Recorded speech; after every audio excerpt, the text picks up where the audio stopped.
আসসালামু আলাইকুম বন্ধুরা, আশা করি সবাই সুস্থ আছেন। বন্ধুরা, স্ক্রিনে বর্তমানে আপনারা যে দৃশ্যটি দেখছেন, এটি ইরানের বিখ্যাত প্রেস টিভি প্রকাশ করেছে। এটি ইয়েমেনের উপকূলের লোহিত সাগরের দৃশ্য। স্ক্রিনে নিশ্চয়ই আপনারা দেখতে পাচ্ছেন একটি বিশাল পণ্যবাহী জাহাজের উপর অতর্কিত প্রজেক্টাইল হিট করেছে এবং জাহাজটি মারাত্মকভাবে ক্ষতিগ্রস্ত। শেষ খবর পাওয়া পর্যন্ত আন্তর্জাতিক রিপোর্ট বলছে এই জাহাজটি ডুবে গেছে। তবে ভালো খবর হলো জাহাজটির ভেতরে থাকা ১৪ জন যে ভারতীয় নাবিক রয়েছেন তাদের উদ্ধার করা সম্ভব হয়েছে। এবং যে জাহাজটিতে হামলা করা হয়েছে সেই জাহাজটির নাম হলো এমএসবি ফাইজে নুরি ওলিয়ে। এটি একটি ভারতীয় পতাকাবাহী এবং ভারতের মালিকানাধীন কার্গোবাহী জাহাজ। হামলার স্থান সম্পর্কে যেমনটা বলা হচ্ছে, এই ইয়েমেনের ইরানের যে প্রক্সি নিয়ন্ত্রিত হুদাইদা বন্দর রয়েছে তা থেকে ১৩ নটিক্যাল মাইল দক্ষিণে লোহিত সাগরে এই হামলার ঘটনা ঘটে। এবং যেভাবে হামলা হয় সেই বিষয়ে যেমনটা জানা যায়, গত মঙ্গলবার জাহাজটি ওই এলাকায় অতিক্রম করছিল, তখন একটি প্রজেক্টাইল ক্ষেপণাস্ত্র বা বিস্ফোরকবাহী যে নৌযান রয়েছে, যেটাকে ড্রোন বোট বলা হয়, জাহাজটিতে আঘাত করে। প্রচণ্ড বিস্ফোরণের পর জাহাজটি ভারসাম্য হারিয়ে উল্টে যায় এবং দ্রুত সাগরে তলিয়ে যায় এমনটা শোনা যায়। ইয়েমেনের যে ন্যাশনাল রেসিস্ট্যান্ট ফোর্স এই হামলার জন্য সরাসরি ইরানের প্রক্সিদের দায়ী করেছেন। যদিও ইরানের প্রক্সিদের পক্ষ থেকে আনুষ্ঠানিকভাবে এই বিষয়ে কোনো বিবৃতি দেওয়া হয়নি। এই হামলার পরপরই সৌদি সমর্থিত যে ইয়েমেনের সরকার রয়েছে তাদের কোস্ট গার্ড এবং বিশেষায়িত যে নৌ ইউনিট রয়েছে একটি যৌথ উদ্ধার অভিযান পরিচালনা করে এবং জাহাজে থাকা ১৪ জন নাবিক ছিলেন, যার মধ্যে ১৩ জন ছিলেন ভারতীয় এবং একজন ছিলেন ইয়েমেনের নাগরিক। তাদের উদ্ধার করা হয়। এই ঘটনার পরপরই ভারত সরকারের পক্ষ থেকে তীব্র নিন্দা জানানো হয়েছে। ভারতের নৌ এবং বন্দর যিনি মন্ত্রী রয়েছেন তিনি তার বক্তব্যে দাবি করেছেন বিনা প্ররোচনায় এটি বেসামরিক জাহাজের উপর একটি কাপুরুষায়িত হামলা। ভারতের পররাষ্ট্র মন্ত্রণালয় জানিয়েছেন রিয়াদে অবস্থিত ভারতীয় দূতাবাস ইয়েমেনের কর্তৃপক্ষের সঙ্গে সার্বক্ষণিক যোগাযোগ রাখছে এবং উদ্ধারকৃত নাবিকদের সব ধরনের সহায়তা প্রদান করা হচ্ছে।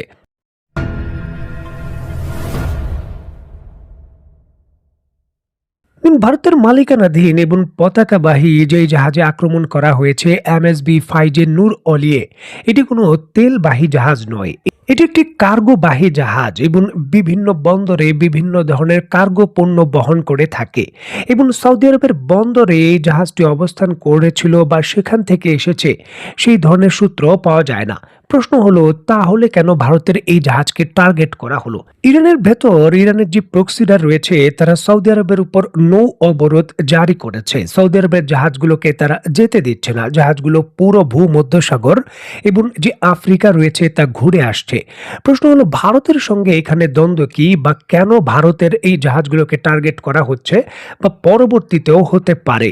প্রশ্ন হলো এমনটা কেন? দেখুন, সামরিক বিশেষজ্ঞরা বলছেন এই সকল কিছুর মধ্যেই রয়েছে ইসরায়েলকে সরাসরি ভারতের যে সামরিক সহযোগিতা রয়েছে তা প্রদান করা। আপনারা নিশ্চয়ই জানেন, বিভিন্ন সংবাদ মাধ্যম সূত্রে এর পূর্বেই নিশ্চিত হওয়া গিয়েছিল যে ভারতে এই ইসরায়েলের প্রযুক্তিতে তৈরিকৃত যে হেরমেস 900 ড্রোন রয়েছে সেটি ভারতের ভূখণ্ডে তৈরি হয়ে ইসরায়েলকে প্রেরণ করা হয়েছিল যুদ্ধকালীন সময়ে। এছাড়াও বিপুল পরিমাণের যে আর্টিলারি শেল এবং গোলাবারুদ সেটিও ভারত থেকে গিয়েছে ইসরায়েলের ভেতর, ইসরায়েলকে সাপ্লাই দেওয়া হয়েছে, এই বিষয়ে অভিযোগ রয়েছে। দেখুন, ইরানের যে জাহাজগুলোতে আক্রমণ করা হয়েছিল এবং শ্রীলঙ্কার উপকূলে একটি জাহাজ ডুবে গিয়েছিল, সেই জাহাজের লজিস্টিক গোয়েন্দা সাপোর্টও বা যে তথ্যগত সাপোর্টও রয়েছে সেটিও লিক করা হয়েছিল এই ভারতের পক্ষ থেকে কোনো কোনো মাধ্যম দিয়ে, এমন অভিযোগও রয়েছে। সার্বিক দিক বিবেচনায় ভারতকে সরাসরি যুক্তরাষ্ট্র এবং ইসরায়েলের বলয়ের একটি দেশ হিসাবে গণ্য করা শুরু করেছে ইরান এবং তার প্রক্সিরা, যার অংশ হিসাবেই এই পাল্টা প্রতিক্রিয়া হতে পারে বা হয়েছে। দেখুন, এই ধরনের পদক্ষেপ বাংলাদেশের জন্য একটি বড় ধরনের চিন্তার বিষয়।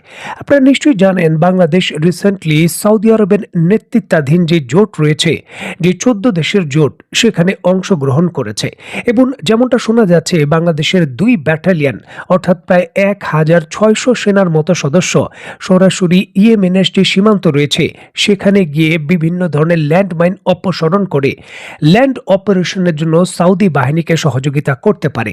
আর এই কাজ করা হলে সরাসরি লোহিত সাগরে আজকে হয়তো আমি ভারতের জাহাজে আক্রমণের খবর দিচ্ছি, খুব একটা বেশি সময় পার করতে হবে না। যখন এই খবর অত্যন্ত দুঃখজনক হলেও আমাকে হয়তো বাংলাদেশের যে জাহাজ রয়েছে তাকে নিয়েও দিতে হতে পারে, কারণ এই ক্ষেত্রে প্রতিক্রিয়ার বিষয়গুলো কোনো ছাড় দেবে না ইরান বা তার প্রক্সিরা, এটাই কিন্তু তাদের পরিষ্কার ঘোষণা। আমাদের যে ইউরোপের সঙ্গে বিশাল পরিমাণের আমাদের পোশাক রপ্তানির যে ওয়ে রয়েছে লোহিত সাগরের মধ্য দিয়ে হয়ে থাকে, ইতালি সহ অন্যান্য বন্দর দিয়ে আমাদের যেই সকল পণ্য যায়, বা আমরা একেবারে লোহিত সাগর দিয়ে কৃষ্ণ সাগরের মধ্য দিয়ে বিভিন্ন ধরনের যে গম বা বিভিন্ন ধরনের ভোজ্য তেল আমদানি করি, তাও কিন্তু এই রুট দিয়ে হয়ে থাকে, যেখানে আমাদের সংশ্লিষ্ট জাহাজগুলো এই পথ পাড়ি দিয়ে থাকেন।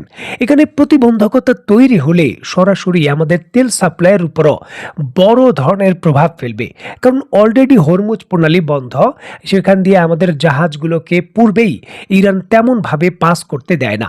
আর নতুন করে যদি এই লোহিত সাগরেও আমাদের একই অবস্থা হয়, নিশ্চিতভাবেই এটি আমাদের অর্থনীতি এবং সার্বিক যে চেন সাপ্লাই রয়েছে সেখানে বড় ধরনের প্রভাব ফেলবে, যেটি মূল্যস্ফীতিতেও প্রভাব ফেলবে।